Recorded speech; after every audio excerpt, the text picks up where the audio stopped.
The combustible insulation and cladding that burned on Grenfell Tower will not be banned if the government accepts the findings of the official review into building regulations and fire safety in England.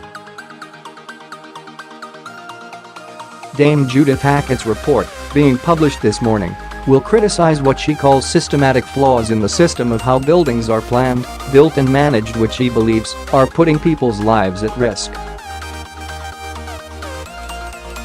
But according to a source briefed on the findings, her report stops short of calling for significant changes to the existing regulations.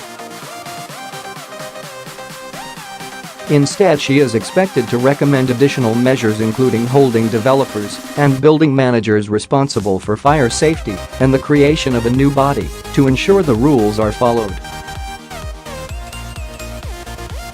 71 people died in June 2017 when fire spread up Grenfell Tower's external combustible cladding, which had been fitted to meet energy-saving targets.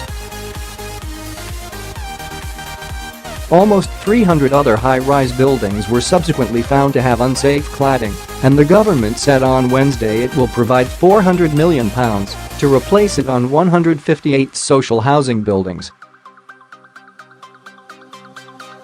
Dame Judith's refusal to call for a ban on combustible cladding and the desktop studies that are used to authorize cladding systems that have not been fire tested is being criticized. Shadow Housing Minister John Healey said, "Unless both are banned, the report will fall well short of what is needed." The bare minimum of big changes in the system must be an end to any combustible material on the sides of high-rise tower blocks, an end to this so-called desktop study, which is a paper-based way of getting around testing material and allowing them to be put on buildings and certified as safe, he said.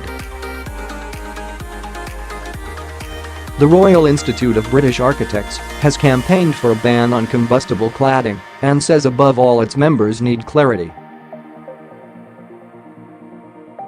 Executive Director Adrian Dobson said, "We and our members will have to work within whatever regulatory regime is proposed if it's adopted by government, and obviously will continue to do so.